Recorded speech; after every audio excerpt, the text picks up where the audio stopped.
Oi, Heloísa, namastê. Você pode me ouvir? Você está aí?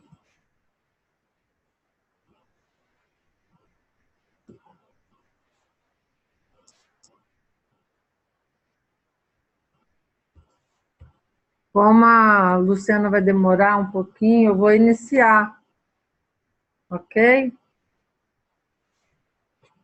Você não respondeu, não sei se você está aí, se só está aberto. Vamos lá.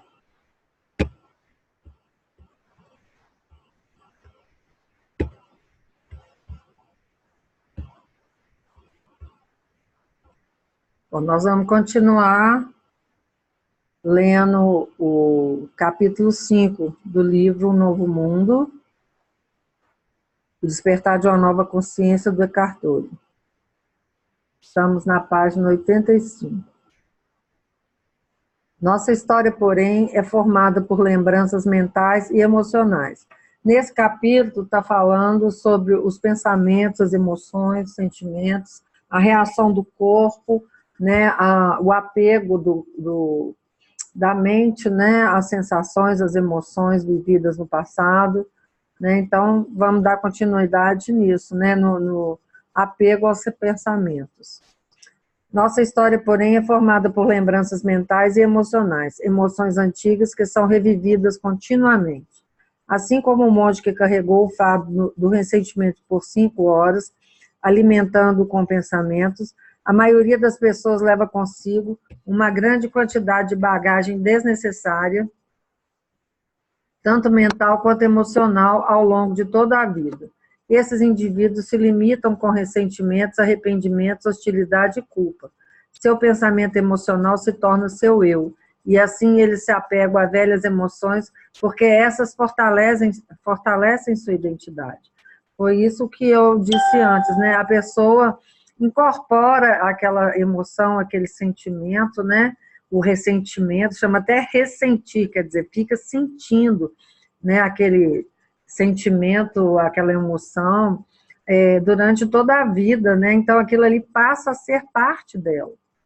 Então, quando a gente dá a ela essa possibilidade, né, de que ela não precisa daquilo para continuar viva, né, ela acha isso impossível, ela quer continuar naquele processo, ela fica se alimentando daquele sentimento, daquela emoção, né? A mente, o ego, se alimenta daquilo, porque acha que aquilo ali faz parte dela, do seu ser real, e não é. O seu real, o seu eu real não tem essas emoções nem sentimentos, ele é neutro, ele vive e deixa fluir, ele até sente, mas não tem apego, né? Ele vive com consciência, ele sente com consciência, fluindo, ele flui.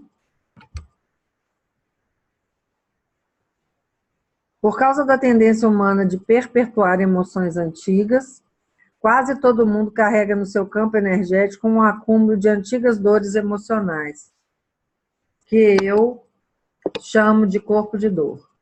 Podemos, no entanto, parar de acrescentar ao corpo de dor aquilo que já temos. Somos capazes de aprender a refrear o hábito de acumular e perpetuar antigas emoções, batendo nossas asas, metaforicamente falando, e nos abstendo de viver com a mente no passado. Não importa se o incidente aconteceu ontem ou 30 anos atrás. Temos como aprender a não manter vivos acontecimentos e situações, e, em vez disso, sempre dirigir a atenção para o momento presente, puro, atemporal, em vez de nos deixarmos atrair por histórias mentais produzidas pela mente. Assim, nossa própria presença se torna nossa identidade, e não nossos pensamentos e nossas emoções. Você muda o foco, né, do irreal e ilusório para o real e consistente. Aquilo que é vivo realmente. Absolutamente nada que tenha acontecido no passado pode nos impedir de estar presentes agora. E se o passado não tem como evitar nosso estado de presentes, que poder ele tem? Ele passou simplesmente. Se você se conscientiza de que você é essa presença que vive apenas aqui e agora, o passado deixa de ter poder. Ele não vai mais influenciar o nosso viver. Ele pode influenciar no sentido de que a gente viveu e aquilo ali se transformou em sabedoria.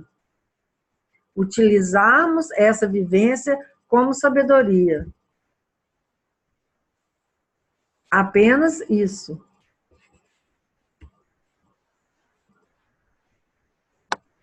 O individual e o coletivo. Toda emoção negativa que não é plenamente enfrentada, nem considerada pelo que ela é no momento em que se manifesta, não se dissipa por inteiro. Deixa atrás de si um traço remanescente de dor. Para as crianças, em especial, as emoções negativas muito fortes são tão insuportáveis que elas não conseguem enfrentá-las, por isso tendem a evitá-las.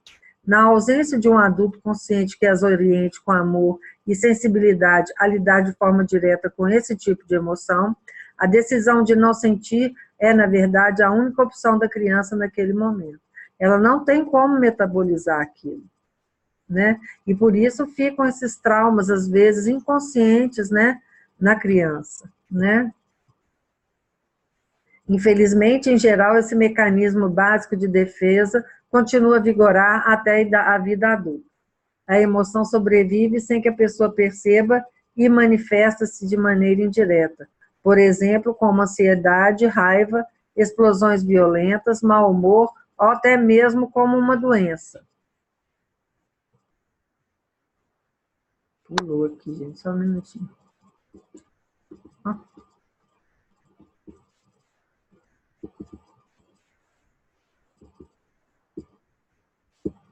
Nossa, pulou muito, peraí.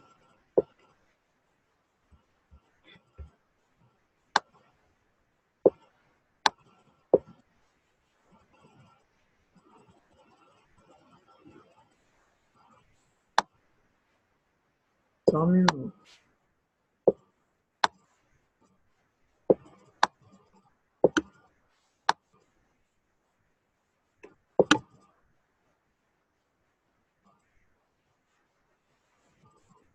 Aqui, parando aqui.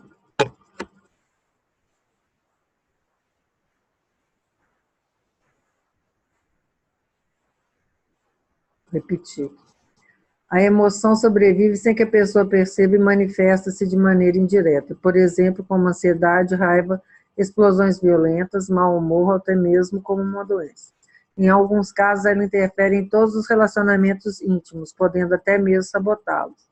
A maioria dos psicoterapeutas tem pacientes que no início afirmam ter vivido uma infância feliz, mas com o tempo o oposto acaba se revelando.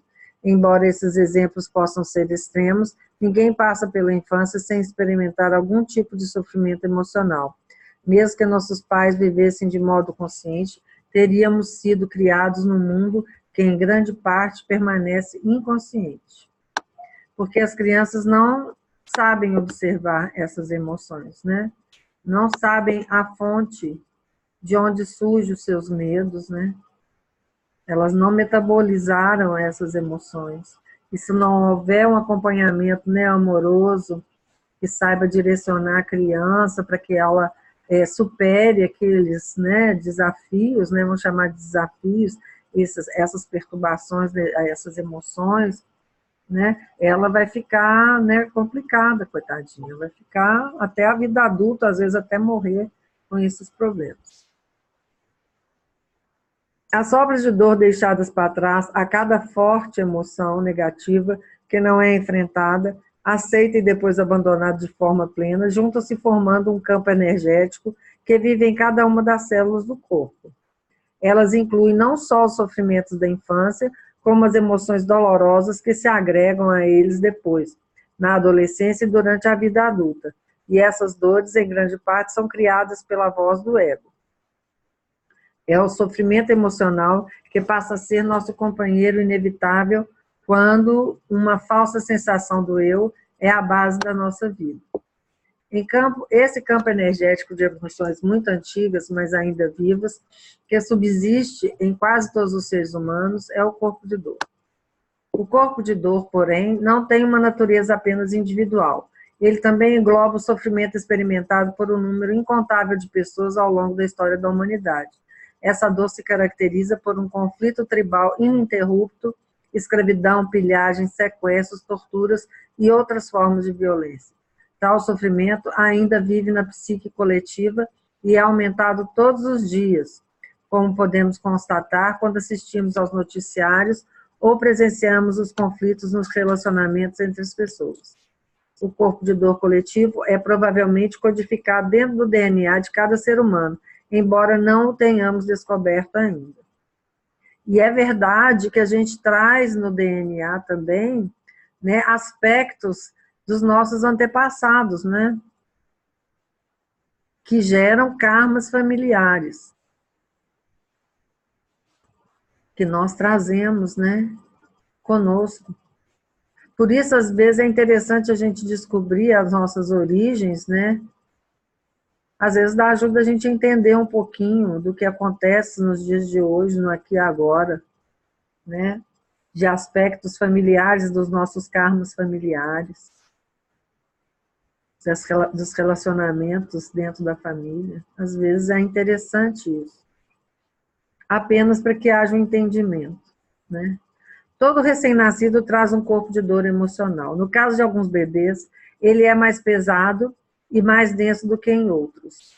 Algumas dessas crianças são muito felizes na maior parte do tempo, enquanto outras parecem carregar uma imensa quantidade de infelicidade dentro de si. É verdade que há bebês que choram demais porque não recebem amor e atenção suficientes. Porém, outros choram sem nenhuma razão aparente, quase como se estivessem tentando tornar todos ao redor tão infelizes quanto eles próprios, e geralmente conseguem. Eles chegam a este mundo com uma porção significativa do sofrimento humano. Existem ainda os recém-nascidos que choram com frequência porque sentem a emanação das emoções negativas do pai ou da mãe, e isso lhes causa sofrimento e também faz seu corpo de dor aumentar pela absorção da energia dos corpos de dor dos pais. Seja qual for o caso, à medida que o corpo físico do bebê cresce, o mesmo acontece com o corpo de dor. Né? Esse corpo de dor, ele vem até acompanhando a pessoa de vidas passadas, né?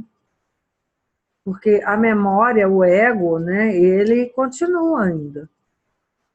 Surgem algumas questões de vidas passadas que não foram metabolizadas até o acontecimento da morte física, né? E que permanecem. Então, aí a pessoa, quando reencarna de novo, ela vem ainda com algum padrão da vida passada.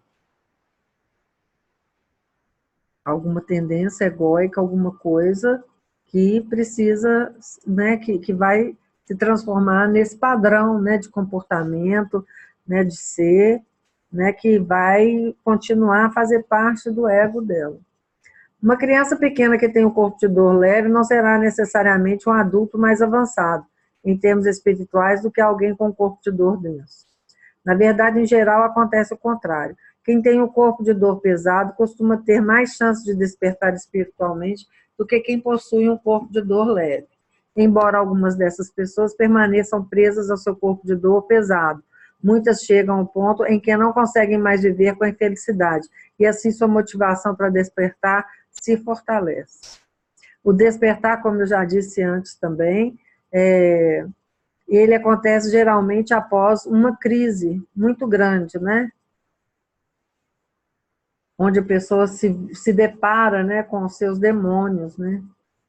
Depois do que a gente chama noite escura da alma, né?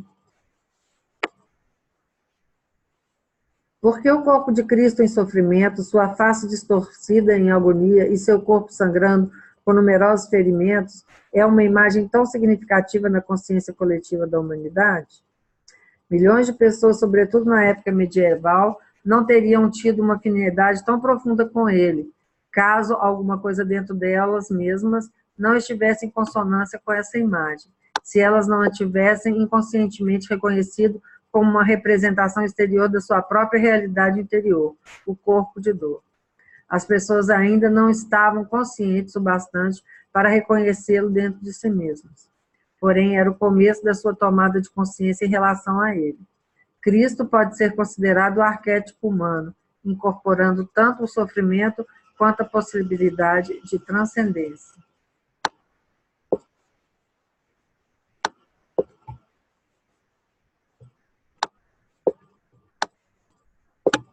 Como o corpo de dor se renova? O corpo de dor é uma forma de energia semi-autônoma que vive dentro da maioria dos seres humanos, uma entidade constituída de emoção. Ele tem sua própria inteligência primitiva, como um animal astuto, e ela é dirigida basicamente para a sobrevivência. Assim como todas as formas de vida, o corpo de dor precisa se alimentar com regularidade, e o alimento de que ele necessita consiste numa energia que é compatível com sua natureza, isto é, que vibra numa frequência semelhante à sua. Foi o que nós falamos lá atrás, né? Que a mente, né, ou esse corpo de dor aí, se alimenta das emoções passadas, né? E fica remoendo aquilo ali, né? Cultivando, se alimenta daquilo. Qualquer sensação dolorosa em termos emocionais pode ser usada como alimento. É por isso que ele prospera com o pensamento negativo e também com o conflito nos relacionamentos. O corpo de dor é viciado em infelicidade. As pessoas se viciam no sofrimento, né? Na infelicidade. Elas se veem incapazes de viver sem isso. Tem pessoas que você encontra com elas só falam de coisas negativas, só de coisas de dor, de sofrimento, de que a vida delas é um horror, né? Que fulano é isso, fulano é aquilo, né? Nossa. Podemos ficar chocados quando alcançamos a compreensão de que existe alguma coisa dentro de nós que busca regularmente o negativismo emocional, a infelicidade. Precisamos até mesmo de mais consciência para detectar esse processo dentro de nós do que para reconhecê-lo em alguém. Pois que a infelicidade assume o controle, não só não queremos que ela termine, como também desejamos fazer com que os outros sejam tão infelizes quanto nós, para que possamos nos alimentar das suas reações emocionais negativas.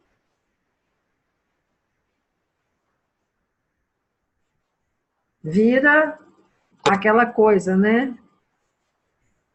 Um se alimentando da energia negativa do outro. No caso da maioria das pessoas, o corpo de dor apresenta um estágio latente e um estágio ativo. Quando ele está latente, nos esquecemos com a maior facilidade de que carregamos uma pesada nuvem escura ou um vulcão adormecido dentro de nós, dependendo do campo energético do nosso corpo de dor em especial. O tempo que ele permanece nessa condição varia de pessoa para pessoa. O mais comum é que se mantenha assim por poucas semanas. No entanto, isso pode durar dias a meses, e em casos raros, o corpo de dor pode ficar em estado de hibernação durante anos antes de ser despertado por algum acontecimento.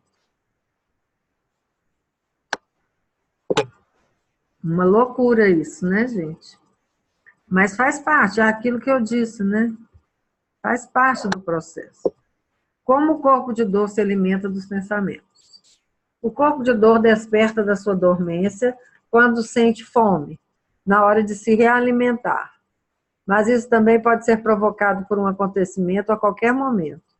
Às vezes o corpo de dor que está pronto para se nutrir usa o fato mais insignificante como um estilo, de algo que alguém diz ou faz a um pensamento.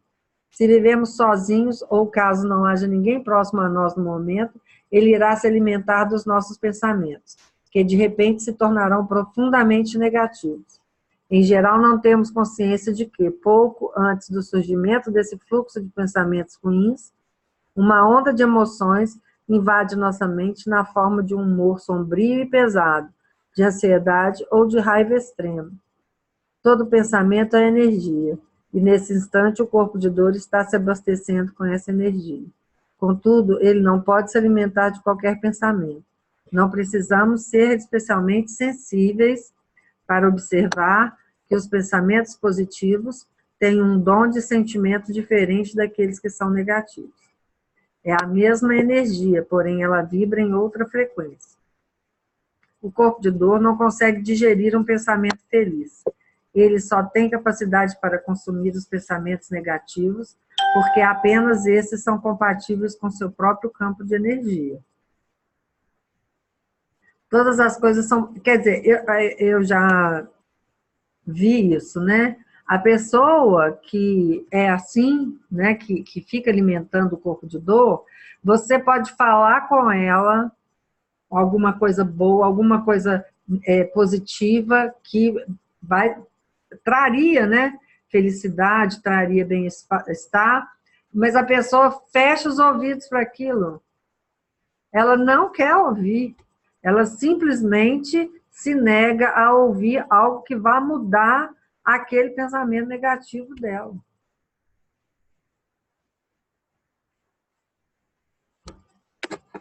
Aí a vida dela vira um tumulto, né, como consequência disso, e ela vai como é que fala? Vai ficando cada vez mais, com menos energia, porque esse pensamento negativo, ele vai consumindo a energia da pessoa.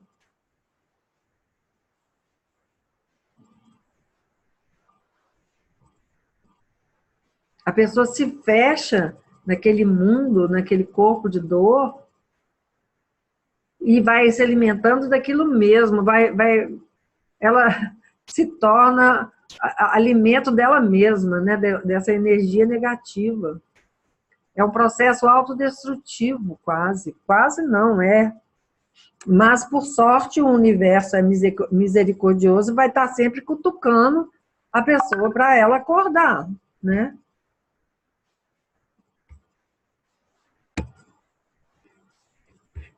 Bom, todas as coisas são campos de energia vibratória num movimento incessante.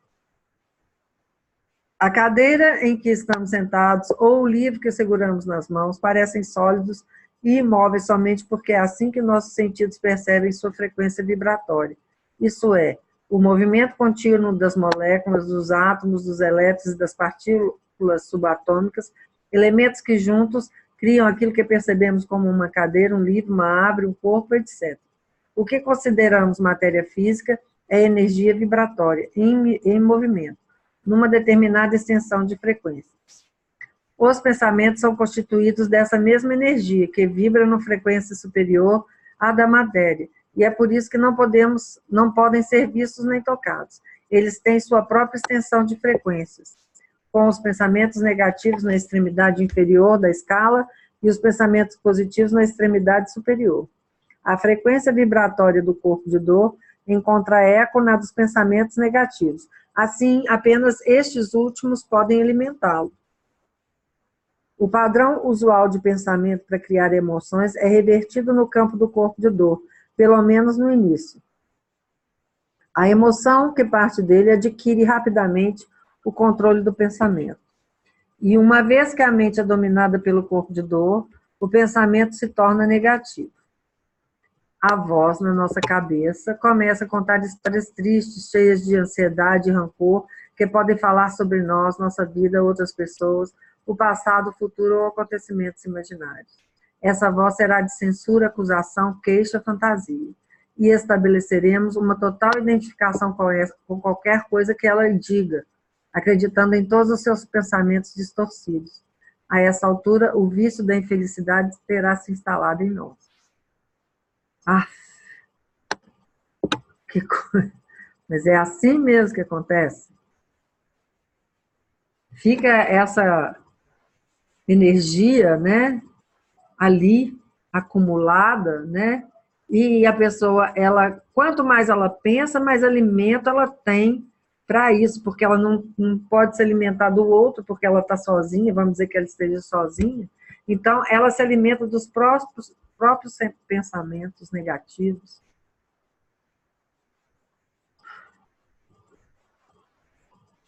Então, a pessoa está viciada nisso, ela fica viciada. Ela não acredita na possibilidade que exista algo que vai neutralizar isso, porque ela quer ficar viciada nisso.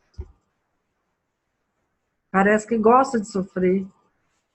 Parece não gosta. Tudo bem.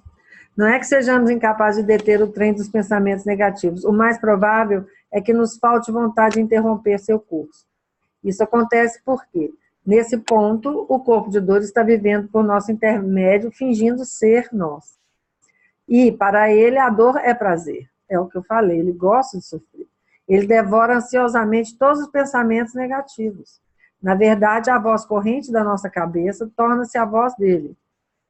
E ela assume o diálogo interior. Um círculo vicioso se estabelece.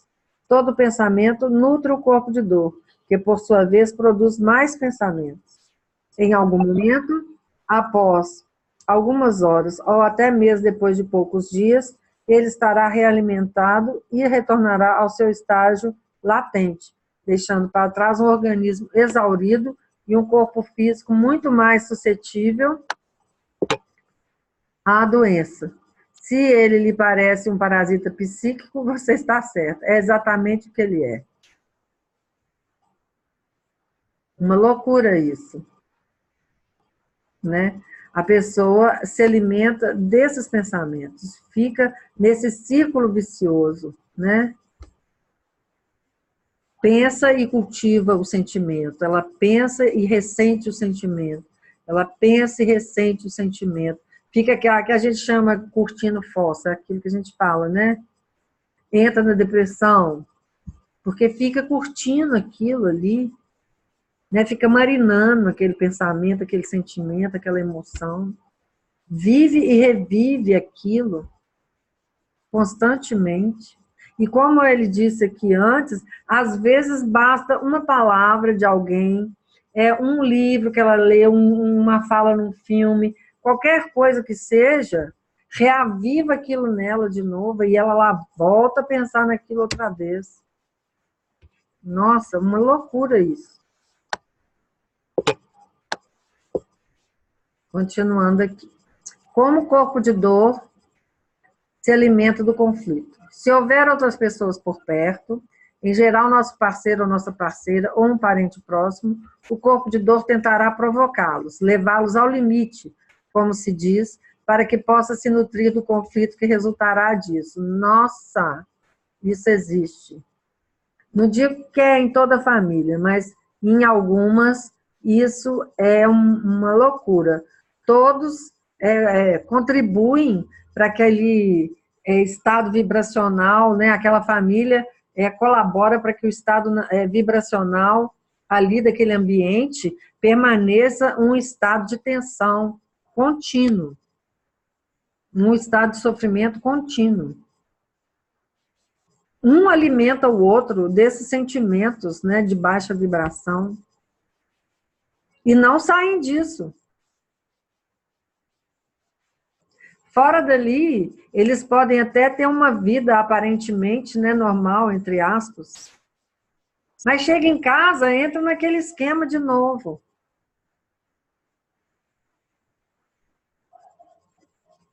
Horrível, né? Os corpos de dor adoram relacionamentos íntimos e famílias, porque é deles que retiram a maior parte do seu alimento. É difícil resistirmos ao corpo de dor de alguém que esteja determinado a suscitar uma reação da nossa parte. Instintivamente, ele conhece nossos pontos mais fracos, mais vulneráveis. Isso acontece com o psicopata, né? Com o narcisista, esse que é mais crítico, né? Eu não sei se existe em outras patologias, porque eu só tenho experiência com o psicopata e com o narcisista, né? Experiência de vida. E eles se alimentam assim mesmo. Eles provocam o outro para que o outro reaja com raiva, com tristeza, com qualquer emoção e sentimento, e ele se alimenta daquilo ali. Ele se alimenta daquilo. Instintivamente, ele conhece nossos pontos mais fracos, mais vulneráveis. Se não for bem sucedido da primeira vez, tentará de novo, seguidas vezes. É emoção pura procurando mais emoção. O corpo de dor da outra pessoa quer despertar o nosso para que os dois corpos de dor se energizem mutuamente. Foi o que eu disse, né? Existem famílias que são assim, né? Famílias, vou dar um exemplo aqui, de pessoas narcisistas, onde vamos dizer que 80% das pessoas são narcisistas, e umas se alimentam das emoções uns dos outros. Um provoca o outro para que aquele ambiente ali fique contaminado, intoxicado com as emoções e sentimentos de baixa vibração.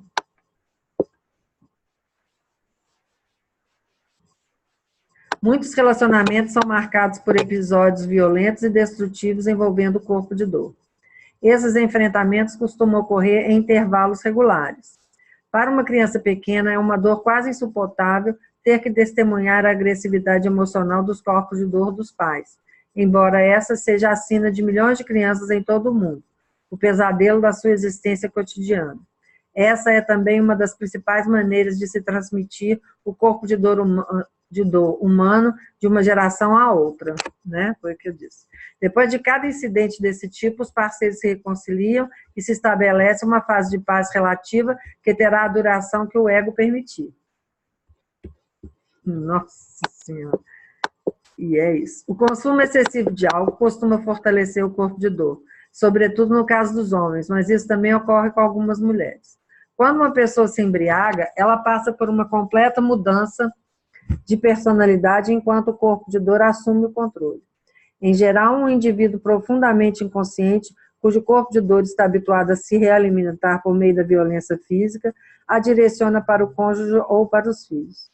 Depois que o efeito do álcool passa, ele se arrepende de verdade e às vezes até diz que nunca mais repetirá a cena e acredita nisso.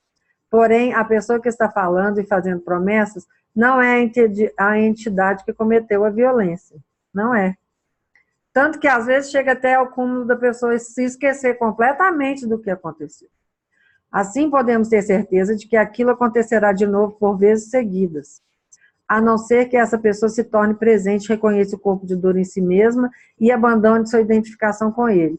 Em alguns casos, o aconselhamento consegue ajudá-la a fazer isso. Sim, mas aí existe uma questão no caso do alcoolismo, das drogas, que seja, existe a dependência física, né, química. Então, não basta o entendimento psicológico, às vezes. Às vezes, o corpo está tão intoxicado que, mesmo que a pessoa queira mentalmente, né, se desfazer do vício, fica difícil o corpo aceitar aquilo. O corpo pede, né? Ele entra em estado de abstinência e passa muito mal, né? Então, é complicado, é um processo complicado esse, principalmente no caso da dependência química. A maioria dos corpos de dor quer tanto infligir quanto sentir dor, contudo, alguns deles são predominantemente agressores ou vítimas. Em ambos os casos, eles se alimentam da violência, tanto emocional quanto física. Algumas pessoas que pensam estar apaixonadas estão, na verdade, se sentindo atraídas uma pela outra, porque seus respectivos corpos de dor se complementam. Às vezes, os papéis de agressor e de vítima se definem já no seu primeiro contato, embora muita gente acredite que certos casamentos foram feitos no céu, na realidade eles se realizaram no inferno. Não concordo. Porque, como nada, no meu sentir, nada acontece por acaso.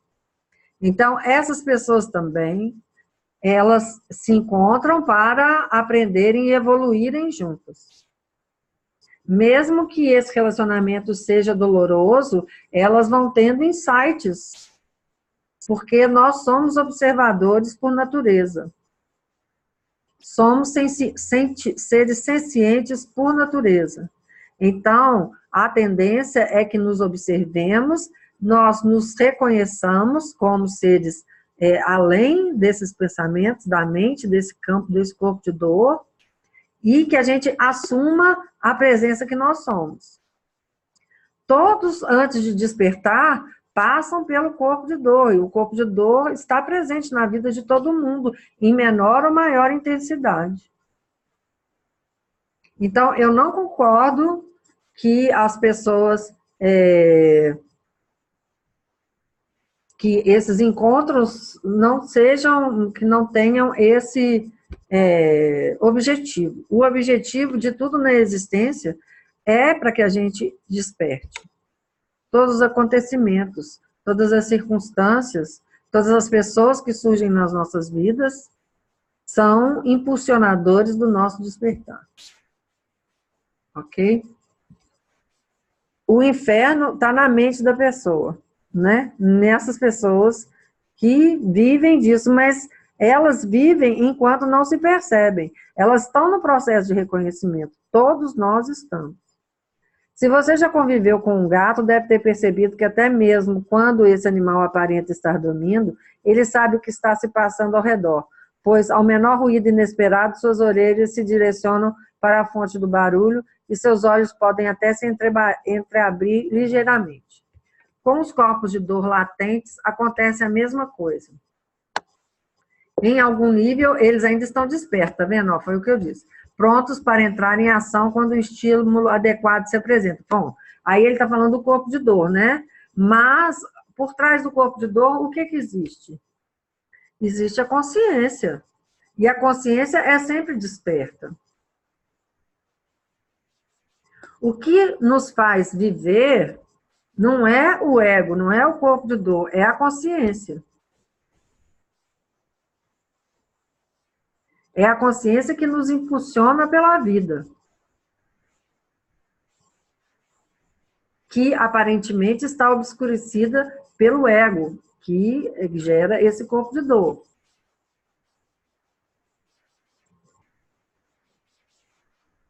Então, ao mesmo tempo que o ego também está pronto para reagir, a consciência também está ali observando o ego.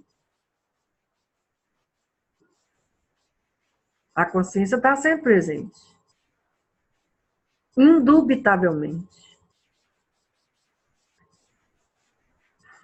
Bom, nos relacionamentos íntimos, os corpos de dor costumam ser despertos o bastante para permanecer discretos até que as duas pessoas comecem a viver juntas e, de preferência, assinem um contrato comprometendo-se a ficar unidas pelo resto da vida. Isso já é uma crença. Nós não nos casamos apenas com uma mulher ou com um homem. Vai depender muito do nível de entendimento do casal, não é verdade? Dos inconscientes, isso aqui pode ser até real, né? Mas, às vezes, durante o namoro, né, já acontece manifestação. A pessoa é que se diz apaixonada, é que não quer enxergar, porque acredita que o outro é a salvação dela, né? Que ela vai ser feliz com o outro. Às vezes ela percebe, ela fica em conflito, né? Caso, não caso, fico, não fico. Porque ela percebe. Ninguém pode fingir durante muito tempo, não, gente. A pessoa está sempre dando dica de quem ela é, na verdade. O outro é que não quer enxergar. Não quer enxergar, não. Às vezes ele enxerga, mas não quer mudar nada. Ele acha, não, um dia ele vai mudar, ele vai melhorar, né? Quando ele casar, ele melhora. Eita! Deus! Nós não nos casamos apenas com uma mulher ou com um homem. Também nos casamos com o corpo de dor dessa pessoa. Pode ser um verdadeiro choque quando, talvez não muito tempo depois de começarmos a viver sob o mesmo teto, ou após a lua de mel, vemos que nosso parceiro ou nossa parceira está exibindo uma personalidade totalmente diferente. Sua voz se torna mais áspera ou aguda quando nos acusa, nos culpa ou grita conosco, em geral por uma questão de menor importância. Há casos também em que essa pessoa passa a ficar retraída. O que há de errado? Perguntamos. Não há nada de errado, ela responde. Mas a energia intensamente hostil que ela transmite está dizendo, está tudo errado. Quando olhamos para ela, vemos que já não há luz nos seus olhos. É como se um pesado véu tivesse descido, e o ser que conhecemos e amamos, e que antes era capaz de brilhar, sobrepondo-se ao ego, agora está inteiramente obscurecido. Aqui ele está falando dele como se só o outro tivesse ego, né? É o que acontece. As pessoas veem só o defeito só nos outros, não veem em si mesmo. Aqui ele está contando, relatando da mesma forma o que acontece na vida, né? Você está contando o caso, você só está vendo um lado do caso, não está vendo o outro, né? Sendo que a visão do outro deve ser totalmente diferente da sua. Ai, pai. Quando ele nos dirige suas palavras, não é nosso cônjuge que está falando, mas o corpo de dor se expressando por meio dele. Qualquer coisa que esteja dizendo é a versão da realidade do corpo de dor, algo distorcido pelo medo, pela hostilidade, pela ira e pelo desejo de infligir e receber mais sofrimento. Isso acontece de ambas as partes, né? Os dois estão vivendo isso, alguns em maior ou menor intensidade, como já foi dito. A essa altura, podemos nos perguntar se essa é a verdadeira face daquela pessoa, a que nunca tínhamos visto antes, e se cometemos um grande erro quando a escolhemos como companheira. Na realidade, essa não é sua face genuína, apenas o corpo de dor que assumiu temporariamente o controle. Seria difícil encontrar um parceiro ou uma parceira que não carregasse um corpo de dor. No entanto, seria sensato escolher alguém que não tivesse um corpo de dor tão denso. Mas cada um recebe, né, o cobertor de acordo com o frio que sente. Então, nada é por acaso. Se você se encontrou com aquela pessoa, né, todos nós somos espelhos um dos outros. Todos nós estamos aprendendo um com o outro. Se nós encontramos com aquela pessoa, alguma coisa nós temos que aprender com ela. Tem um aprendizado aí, não adianta chegar e só ver o lado do outro. Não, tem que ver os dois lados, né? Cada um se perceber e falar, não quer, o outro está agindo assim, mas deixa eu ver em mim, né? O que é que eu posso fazer? Né? Como que está sendo a minha expressão aqui nesse relacionamento, né? É isso que a maioria não vê. A maioria só vê o lado negativo do outro, não se vê. Então, vamos dar continuidade aqui. Corpos de dor densos. Algumas pessoas carregam corpos de dor tão densos que nunca se encontram completamente adormecidos. Elas podem estar sorrindo e mantendo uma conversa educada, mas não é preciso ser paranormal para sentir o caldeirão fervente de emoções infelizes que elas mantêm em segundo plano, esperando pelo próximo acontecimento para reagir, pela próxima pessoa para culpar ou confrontar, pela próxima coisa que as deixará tristes. Seu corpo de dor nunca se satisfaz, está sempre faminto. Ele aumenta a necessidade de inimigos que é cultivada pelo ego. Com sua atitude reativa, eles lidam com questões quase insignificantes de modo explosivo, numa tentativa de atrair outras pessoas para seu próprio conflito, fazendo-as reagir. Porque, na verdade, ele está infeliz com ele mesmo. Porque a pessoa, por mais inconsciente que ela seja, ela se sabe consciência. E tudo que perturba essa consciência, ela reage tendo raiva. Ela não quer isso, ela rejeita, ela diz, isso não sou eu. Intimamente, inconscientemente, ela rejeita o ego. E é isso que nos faz seguir adiante em caminho da dissolução. Então, no fundo, ela sabe que ela está gerando aquele conflito. É ela que sente raiva dela mesma e joga a raiva nos outros. Joga sua dor nos outros. Ah, fulano me fez ficar triste. Me fez ficar com raiva. Pode acontecer, mas ele estimulou alguma coisa nessa pessoa para que ela se observe.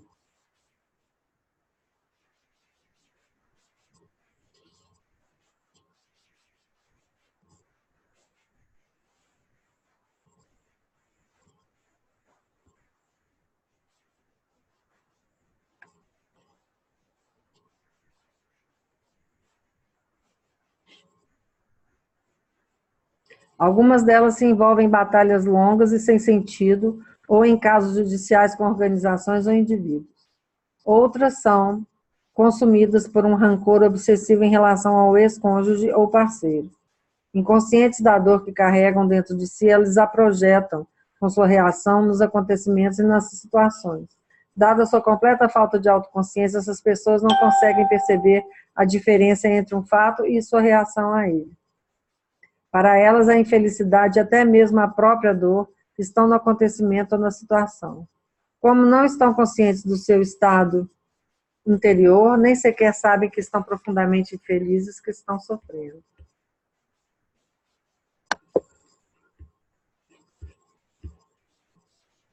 Às vezes, pessoas com corpos de dor desse tipo se tornam ativistas que lutam por uma causa.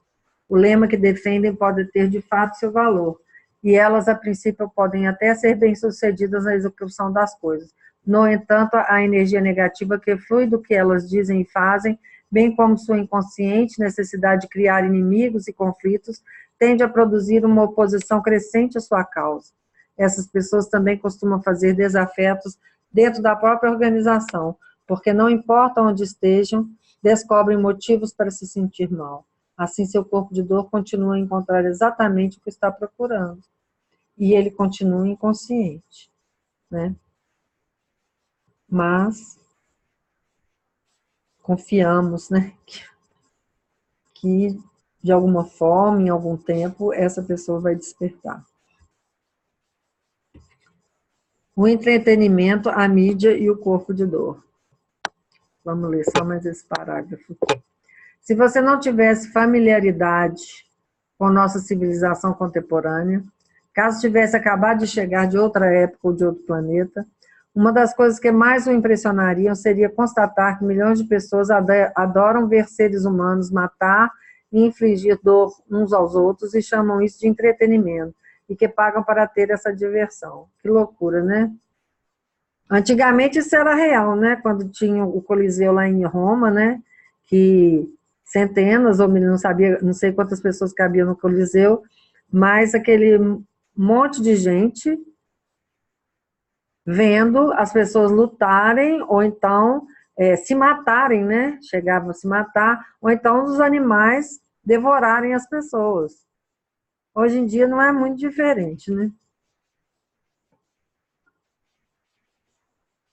Por que os filmes violentos atraem um público tão grande? A gente vê muito filme de terror também, né? De violência, de guerra, né? Existe toda uma indústria envolvida nessa questão e uma boa parte dela alimenta o vício humano da infelicidade. Obviamente, as pessoas assistem a essas produções porque querem se sentir mal.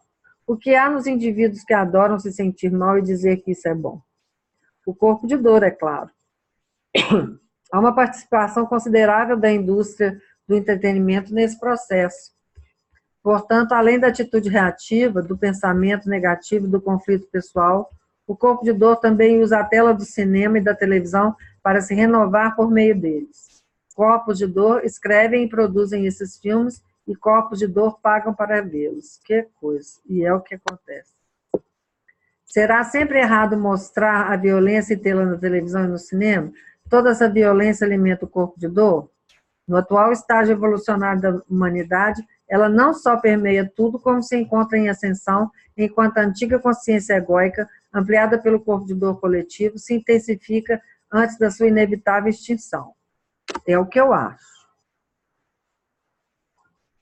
Se os filmes apresentam a violência no seu contexto mais amplo, se exibem sua origem e suas consequências, se revelam o que ela causa às vítimas, assim como aos agressores. Se mostram a inconsciência coletiva que está por trás dela e como é passada adiante de geração para geração, a raiva e o ódio que vivem nos seres humanos na forma do corpo de dor. Então, eles desempenham uma função vital no despertar da humanidade, né? Na questão da observação, do observar-se. Essas produções podem funcionar como um espelho em que nossa espécie vê sua própria insanidade. Aquilo em nós que reconhece a loucura como loucura, até mesmo se é a nossa própria loucura. É sanidade. Não, aquilo em nós que reconhece a loucura como loucura é sanidade. É a consciência emergente, é o fim da insanidade. É isso aí, é o que realmente acontece, né? Vamos fechar aqui. A gente vê se a gente conversa um pouquinho.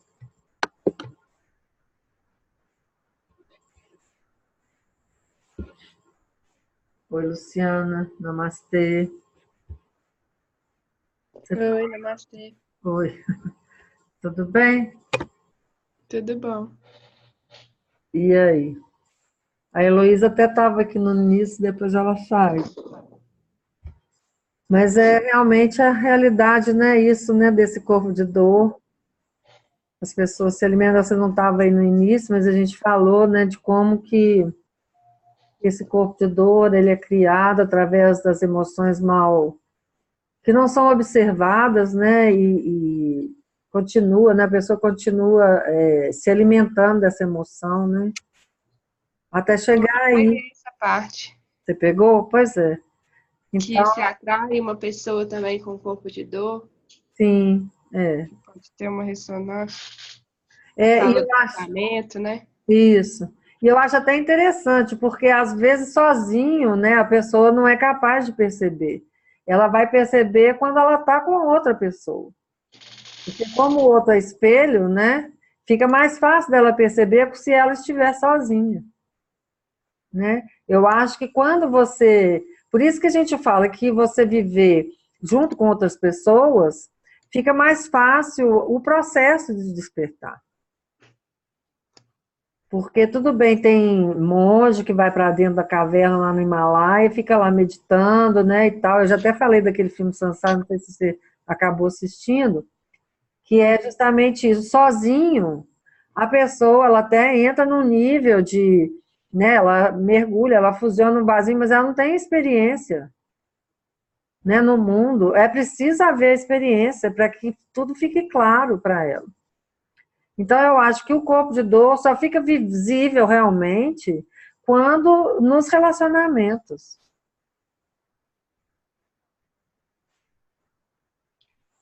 Creio que sim, porque relacionamento é tão difícil, né? Que Pois é. Mas é difícil por causa disso, né, Luciana? Que a gente foi condicionado, né, a acreditar que o padrão tem que ser assim e assado, né? No nosso próprio padrão, né? Se você é de uma forma, você se projeta no outro e gostaria que o outro reagisse a você da mesma forma que você reagiria. Agora, o outro é diferente, aí gera esse tipo de conflito. Porque a gente sempre espera que o outro seja como a gente imaginaria que ele fosse. Que geralmente é repetir os mesmos padrões que a gente tem de crença, né, de comportamento. Aquilo que você foi educado, né, a ser e a acreditar que é o certo. Então, o outro, por ser diferente e reagir a você de forma diferente, isso parece ser, gera conflito, porque vai falar, não, essa pessoa está errada, eu que estou certa. Mas aí a convivência, a observação, vai nos mostrando realmente os pontos que nós precisamos, né, melhorar, que aquilo ali que é um padrão, uma crença limitadora, né? Então eu acho importante isso. Quando a pessoa entende que a convivência, ela na verdade é um aprendizado, né, fica mais fácil o entendimento. Quando ela entende que aquilo que está reagindo é o ego, né, é o ego do outro, é esse corpo de dor que está reagindo, fica mais fácil dela entender, dela perdoar, dela, né, relevar, né, dela também mudar o seu próprio comportamento às vezes, né? Porque às vezes é o comportamento do outro que é um padrão melhor, né? Vamos dizer, no melhor no sentido mais harmonioso. Não é que é certo nem errado, mas é mais harmonioso do que o seu próprio comportamento. Às vezes é o nosso comportamento que é desarmonioso. Mas nós sempre acreditamos que o nosso é que era certo, o nosso é que era bom. Né? Então é isso, mas eu acho que é importante isso, tá? Eu acho que é a convivência que nos leva, né? Eu gosto de falar que o relacionamento é que ele provoca a chispa, né? A faísca que vai reacender a chama do amor nas pessoas. Por mais conflito que haja, esse conflito é justamente é, é, essa não concordância desses padrões, desse certo e errado que está na mente de cada um. Um pensa que o padrão dele que é certo e o outro pensa que o padrão dele que é certo. E aí, nesse confrontamento, é que vai esclarecendo, as coisas vão se esclarecendo. Então, eu acho muito bacana, eu acho essencial isso. Quando existe um desapego, né? Quando existe aquela vontade de permanecer no padrão, aquele sem mudar, aí realmente se torna um conflito, uma luta que só vai gerar dor. Mas se há um entendimento, né, de que aquilo ali vai estar te mostrando alguma coisa, né, que o outro, que aquela reação ali é do ego, do outro, que o ego é ilusório, que por trás daquele ego ali tem a consciência pura, fica mais fácil. Aí já não entra no conflito, né? Pode até no princípio começar a vir, mas aí você já vê aquela manifestação, você fala, não, deixa eu observar, deixa eu me observar, né? Às vezes é até bom dar uma retirada daquele momento, né? E tudo para você meditar, refletir, ou então nem fazer nada, apenas ficar em silêncio. Que naturalmente vai vir o que é para ser, a visão da realidade.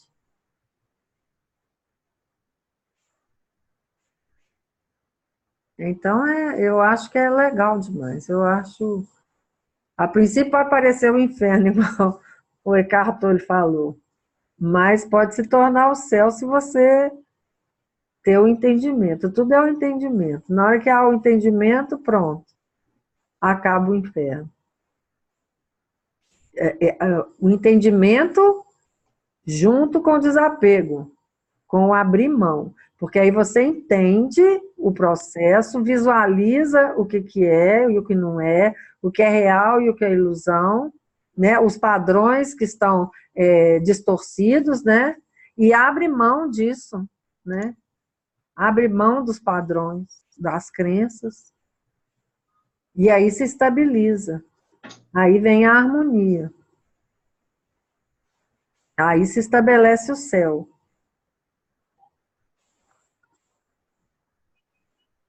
Então, é preciso haver o entendimento, né? A aceitação e o desapego, né? E disso, dessa mudança de paradigma, né, mental, surge a mudança de paradigma comportamental, né? E aí tudo fica mais suave, fica mais leve. A compreensão, e aí a unificação acontece, né? Aqueles dois que antes estavam em conflito, realmente se unem ali, né? Um se fusiona com o outro. Esse é o verdadeiro casamento. Quando dois se tornam um. Se tornam não, né? Voltam a ser um, se reúnem, né? Muito lindo isso. O universo é perfeito. Eu acho que a história do pato você não estava presente, não, estava? Dos patos? Dos pássaros? Patos. Patos, não. Não, né? Que ele fala que dois patos estavam brigando, né? Brigaram, né? Igual os machos falam para disputar a fêmea, né? Brigaram. Aí depois eles batem as asas e cada um vai para um lado e pronto. Brigaram, pronto, acabou. Porque ali é uma coisa instintiva, né? Eles não vão ficar remoendo o sentimento nem a emoção ali, né? Pode até ser considerado uma emoção, mas é uma emoção instintiva, igual ele fala. Não é uma emoção ali igual do ser humano, né? Então, nós deveríamos comportar assim, mas nós não comportamos assim justamente porque nós não somos patos. Nós temos consciência. E isso é lindo. E aí ele dá a entender, assim, ó, ele fala, né? Isso aí você já viu, né? Que os casais se unem achando que tudo vai ser o paraíso e depois vira o inferno, né? Que é aí que eles constatam que é o inferno. Mas, na verdade, não é. O inferno é a crença de que o padrão de um e de outro é que é o certo. É isso que é o inferno. E o céu é quando existe aceitação, quando você compreende e se funde, e se une ao outro, verdadeiramente se reúne. É isso aí.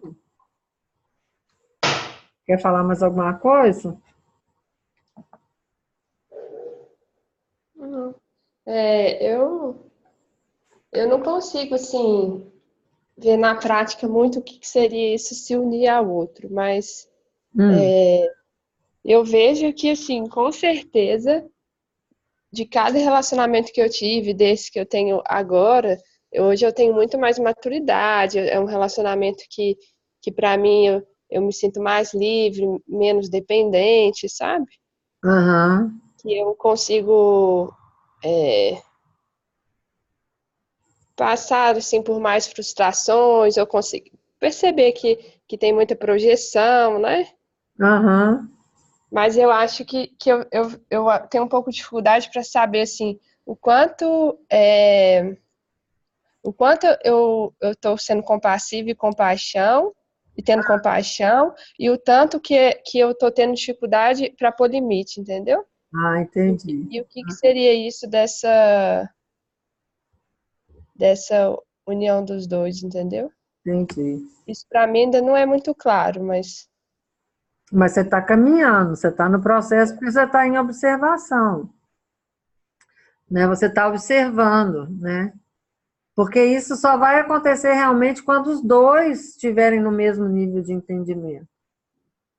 Enquanto um tiver um nível de entendimento um pouquinho diferente do outro, só um unir não tem como. Essa união, a verdadeira, né? Essa fusão, só acontece quando os dois estiverem no mesmo nível de entendimento e desprendimento.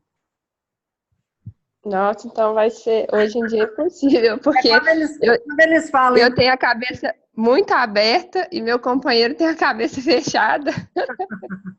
Mas é o processo. Ó, as almas gêmeas, né? Não sei se você acredita nisso, mas elas existem. É um processo que de ir e vir, de são relacionamentos difíceis, porque um tem um padrão, o outro tem o outro, e ainda o entendimento não é pleno, mas como é um processo espiritual, vai indo, um vai entrando na vibração do outro, sabe? Vai equiparando as energias, entendeu? Então, é um processo que não é da noite para o dia, são vidas e vidas que acontecem, né? Até que haja essa fusão e eles se tornem um só mesmo, né? Fusionam, né? E aí, descendo para a materialidade, né? Assim, da coisa, então, os relacionamentos é esse conflito mesmo, né? Essa diferença de padrões de entendimento, né? Mas como você está nesse processo, Luciano, fica mais fácil, né? E não importa se o outro tem entendimento ou não, né? Se você já tem o entendimento, o desprendimento, basta que você cuide de você, porque o seu despertar vai catapultar o despertar do outro. Não importante se ele é alma gêmea ou não. Ele está ali não é por acaso. Porque se nós somos um, tudo que um, né, faz, vamos dizer, entre aspas, né, manifestando a vontade do universo, né, atua em todos os outros. Então, quando a gente cuida do nosso próprio despertar, a gente está cuidando do outro também. Uhum. Né? Se a gente tem esse entendimento e tem desprendimento, né, a gente vai abrindo mão, entendendo, abrindo mão, mudando o paradigma, deixando que a mudança aconteça, né? Porque a mudança ela vem, né? O universo nos oferece a mudança através das circunstâncias e das pessoas. Nós nos observamos, nos entendemos, nos compreendemos, nos reconhecemos e deixamos ir os padrões que já não servem mais. E aí mudam-se os paradigmas em todos os níveis, né? Sejam os padrões mentais, né? Os padrões e de comportamento também. E disso surge uma liberdade muito grande. Não é igual você está falando, que você se sente mais livre. Essa liberdade vem da mudança, dessas mudanças que vão acontecendo, né? Dessa liberação que a gente vai fazendo acontecer, né? À medida que a gente vai abrindo mão, né?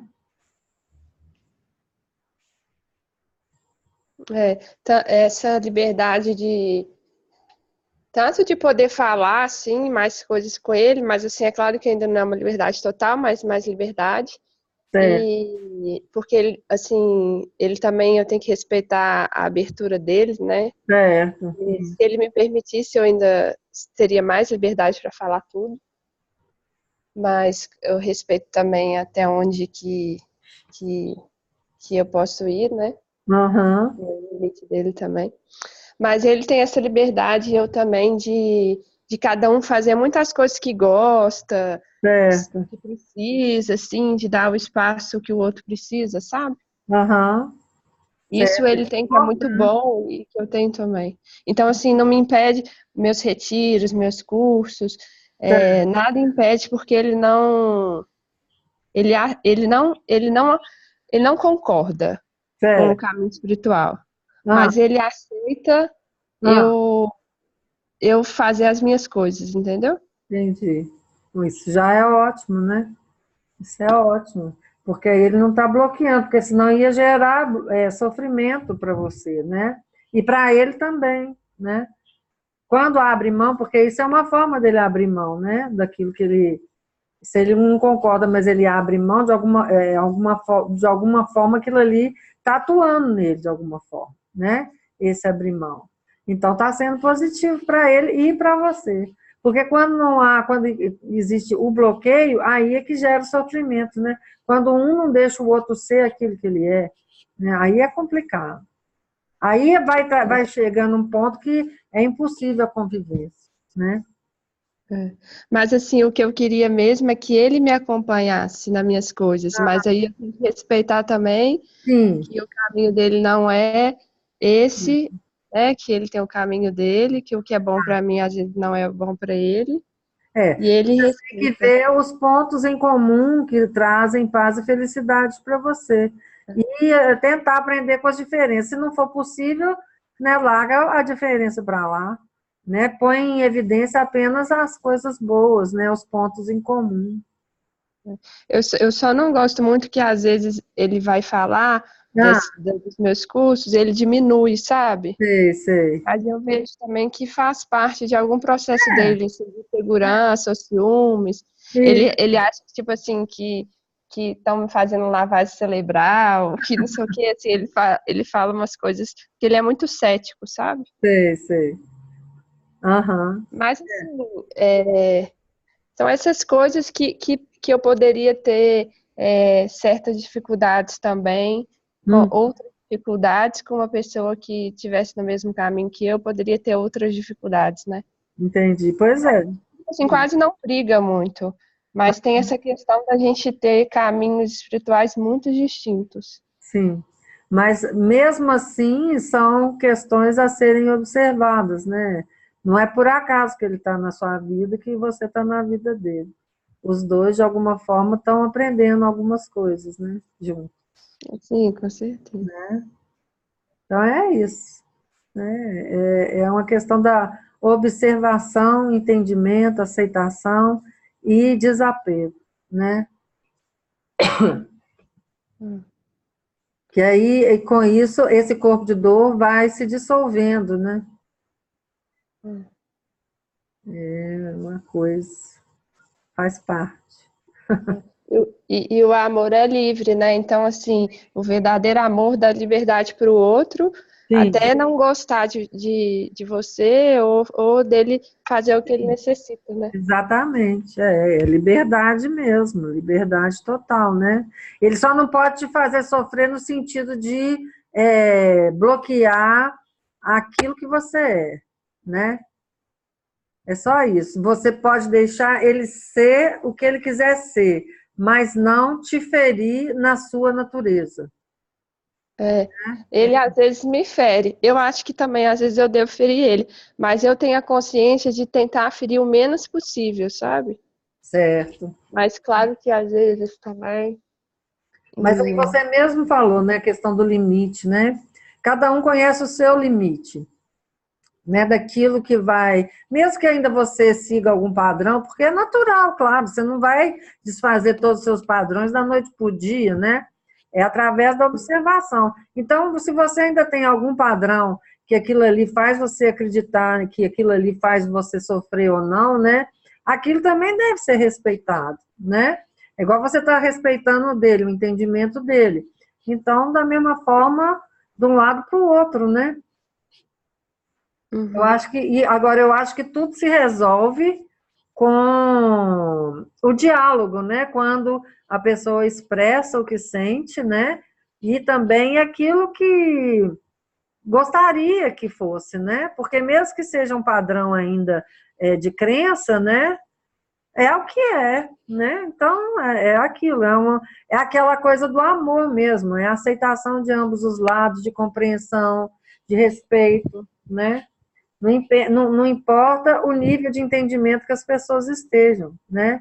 É um padrão você ter companheirismo, né? Ter amizade, né? E independente do padrão que vocês estejam, do entendimento que cada um esteja, né? Aos poucos, isso que é amor, né? Isso é amor.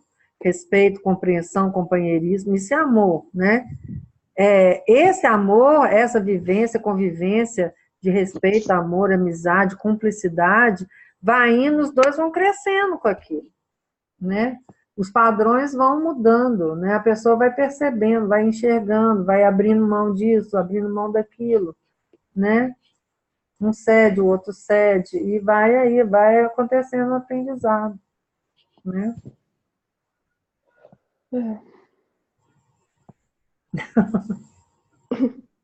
Mas tudo bem, é assim, Luciana, é assim. Então, vamos fechar então? Sim, Você tem mais alguma coisa que você queria falar? não. Não? Então tá. Aí eu gravei, acabou que eu gravei aquela de anteontem, só agora antes dessa. Mas aí eu vou pôr as duas lá no grupo daqui a pouco. Tem que baixar no YouTube, demora um pouco, às vezes demora mais de 1 hora cada um. Aí, se eu não puser hoje, eu ponho, aí acabo de fazer amanhã, tá? Uhum, não, tá tranquilo. Então tá, Luciano. Um beijo para você, viu? Dorme com Deus. Boa noite, bom descanso. Tá tudo de bom para você. Qualquer coisa, estamos aí. Gratidão, namastê. Boa noite para você também. Obrigada, Bom viu? descanso. Namastê. Tchau. Tchau, gratidão. Gratidão.